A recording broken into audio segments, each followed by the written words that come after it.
Today we're going to be talking about the passé composé, or the past tense in French. This assumes already a basic understanding of some nouns and verbs in the French language, as well as how to conjugate verbs in the present tense. So this is going to be targeted for students who are in probably French 102 or their second year of high school French, who are starting to use more complex tenses with their sentence structures. So today what we're going to be talking about is first the formation of the passé composé. What does this conjugation look like, especially when contrasted with the present tense? And then at the very end we'll talk a little bit about usage. When are we going to be using the passé composé? And specifically when contrasting it with another form of past tense. But for now, let's just focus on formation. All right, how do we form the passé composé? Your typical sentence structure is going to have a subject and a verb. The passé composé is no different.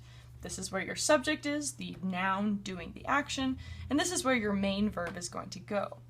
However, the passé composé adds a third word in between the two, what's called an auxiliary verb, or in English, a helping verb. This kind of verb is what's going to be doing most of the conjugating work in our sentence formation. So first of all, let's pick a sentence that we want to translate into the passé composé. For example, take the English verb, I ate. Gosh, I was hungry, don't judge. Okay, in this sentence we have a subject and we have a verb. Now in French, it's going to look a little different. So first we're going to have our subject. I is je. And the verb to eat in French is manger. We're going to change the ending to this a little bit, but first let's start with our subject and our main verb. Now we have to put an auxiliary verb in the middle. In French there are two auxiliary verbs. You have avoir and you have être. Now we'll talk later about how to choose between the two. How do you know when to use avoir or être? For now we're going to focus on avoir because that's the more common one, and we'll focus on how to form it, and we'll get back to être later. So you're going to plug in avoir into this middle slot. This is going to be your auxiliary verb. Now how do you know how to conjugate it? Well, it's pretty easy. You try to match it to your subject just as you would in the present tense. So let's go over here to our present tense verb conjugation. This should look familiar to any French 101 student. In the first box, it's going to be a, the second one, a, third one, a, up here, avons, here, avait, and down here, on. This is how you say I have, you have, he or she has, we have, you all have, and they have. This is your typical present tense conjugation of avoir. So you look at it and you pick the one that matches your subject, in this case the one up here, a, and you're going to plug it into this slot, a. Now look out, see you've got an e and an a, so you're going to have to change this to an apostrophe, but that's a little detail that can come later. Now you've done most of the work you need to forming the passé composé. You just have one more thing to do. Go over to your principal verb and change the ending. Now manger is an ER verb, which means it changes to E with an upward accent. So if we put it all together, our main sentence is j'ai mangé. That means I eat, but in French. Now, manger is an ER verb, and most regular ER verbs will change this ending in just the same way. However, there are other verbs with other endings. In French, you have RE verbs. For example, perdre, which means to lose. Now, RE's endings change to U. There's no real rhyme or reason, that's just how it is. So perdre becomes perdu. If you've ever ordered pain perdu from a French menu, it means lost bread. Just fun fact. All right. And then the third category of French verb is IR. So for example, you've got the verb sourit.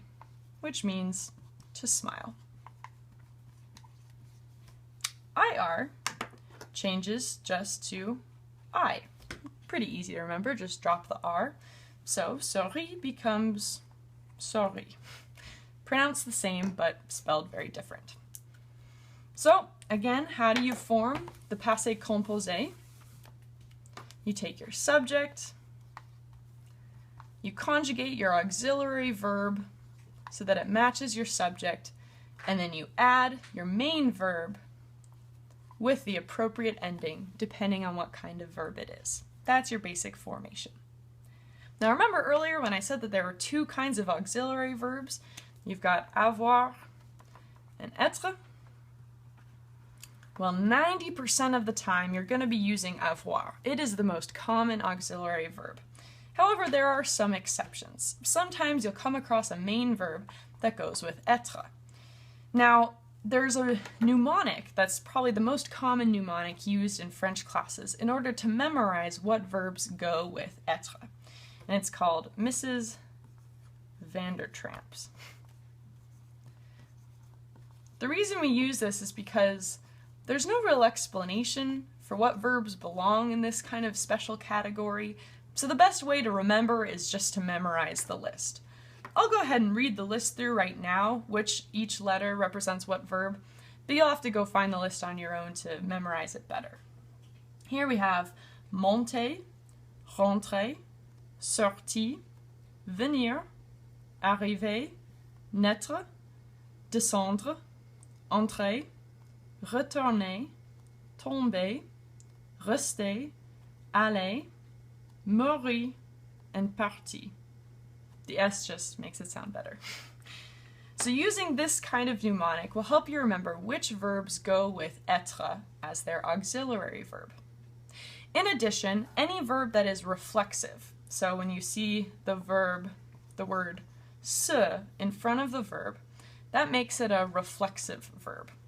That means it's a verb where the action is happening back on upon itself. So in this case, this means to wash oneself. So I washed myself, for example. Any verb that has a se, which makes it reflexive, also goes with être as its auxiliary verb. So that's a good way to remember it. All right, so now that we've got formation down, let's talk a little bit about usage. When on earth are we going to be using the passé composé? Well, like I mentioned, the passé composé is a past tense, so it's used for actions that are in the past. Now, specifically, this talks about actions in the past that have a definite stopping point. They're things that happened but are done. They are no longer going on. You see, in English, we have one past tense. If I want to say, I walked, I just use ed at the end. That can refer to yesterday I walked, but it can also refer to in my childhood, I walked a lot, habitually, for example. They're both the same verb. In French, as well as Spanish, Italian, and a few other languages, there are two kinds of past tense. There's the passé composé that we're talking about, then there's also something called the imparfait. Now, we can go into that in another video, the imparfait, and how it is formed.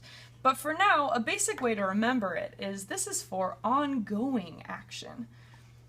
Things that happened over and over again, or maybe haven't even stopped today. So when you're describing the scenery, it was humid outside. That is a description, rather than an action that have a definite stopping point. And so for those kinds of past tense, you'll want to use imparfait, which again, we can talk about in another video. But for now, what's important to take away is the passé composé that we've explained the formation of will be used in situations where you're talking about a specific action. I walked, I ate, you ran, things like that. That's how you're going to be using the passé composé.